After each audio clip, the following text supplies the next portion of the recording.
இன்னைக்கு நம்ம இந்த வீடியோல என்ன பார்க்க போறோம் அப்படின்னா, நம்ம தோட்டத்துல உள்ள இந்த கொடுக்காம்புளி மரம் தான் பார்க்க போறோம். இது வந்து நம்ம எப்போ வச்சிருந்தோம் அப்படின்னா, இது வச்சு ஒரு 8-9 மாசங்கள் பக்கத்துல இருக்கும். இது வந்து நம்ம வந்து சாப்பிடும் பட்சத்துல இந்த கடைகள்லாம் வந்து கொடுக்காம்புளி வந்து விற்பாங்க. அதுல சாப்பிட்ட விதைகளை வந்து நான் வந்து போட்டு வச்சிருந்தேன். ஒரு 4-5 செடி போல வளர்ந்துச்சு. அதுல வந்து நமக்கு வந்து இது நல்ல பெரிய மரமா வளரும். அதனால ஒரு மரம் மட்டும் நம்ம வச்சு வளர்க்கலாம் அப்படிங்கறதுனால சின்னதா தான் இந்த அளவு தான் இருந்துச்சு நான் வைக்கும் பட்சத்துல இந்த இடத்துல. இதுக்கு முன்னாடி நான் வந்து வேற ஒரு இடத்துல வந்து மொத்தமா போட்டு வளர்த்து வச்சிருந்தேன். ஸோ இப்போ வச்ச பிறகு நமக்கு இப்போ ஒரு என்னுடைய வளர்த்தியாவே இருக்குது. ஒரு 7 அடி ஹைட் வரைக்குமே இருக்கு. 6-7 அடி ஹைட்டுமே நல்லாவே வளர்ந்துட்டு இருக்கு. ஸோ நம்ம வந்து இப்போ ஒரு 2 மாசம் முன்னாடி இந்த மழை சீசன்ல நம்ம வந்து கவாத்துமே பண்ணி விட்டுருந்தோம். ஸோ சைடு வந்து நிறைய கிளைகள் வந்து விட்டுருந்து. ஸோ இதெல்லாமே வந்து நம்ம கட் பண்ணி விட்டு வளர்த்தனால நல்லா உயரமா வளர்ந்துட்டு இருக்கு. இது வந்து பழம் வந்து எல்லாருமே பார்த்துருப்பீங்க. பழம் வந்து ரொம்பவே உடம்புக்கு நல்லது. ஆனா நிறைய இடங்கள்ல கிடைக்கிறது இல்லை.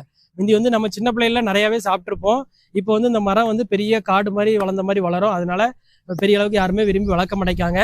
அதெல்லாம் கடைகளில் கிடைச்சுன்னா அப்படின்னா கண்டிப்பா வாங்கி சாப்பிடுங்க. உடம்புக்கு ரொம்பவே நல்லது. இந்த மரமே நமக்கு வந்து பெருசா வளரும். அது வரைக்கும் வெயிட் பண்ணுவோம். எப்படி வளருது அப்படிங்கிற அடுத்தடுத்து உங்களுக்கு வந்து அப்டேட் பண்றேன். ஸோ இதே மாதிரி நம்ம தோட்டத்துல இன்னும் அடுத்தது மலை நெல்லிக்காய், அப்புறம் சாத நெல்லிக்காய், இந்த மாதிரி மரங்கள் எல்லாமே இருக்குது. அதுவுமே நான் வந்து உங்களுக்கு ஒவ்வொரு வீடியோவை நான் வந்து அப்டேட் பண்றேன். ஸோ நம்ம சேனலை சப்ஸ்கிரைப் பண்ணாதவங்க பண்ணிக்கோங்க. ரெகுலரா வாட்ச் பண்ணுங்க. அடுத்த ஒரு வீடியோல சந்திப்போம்.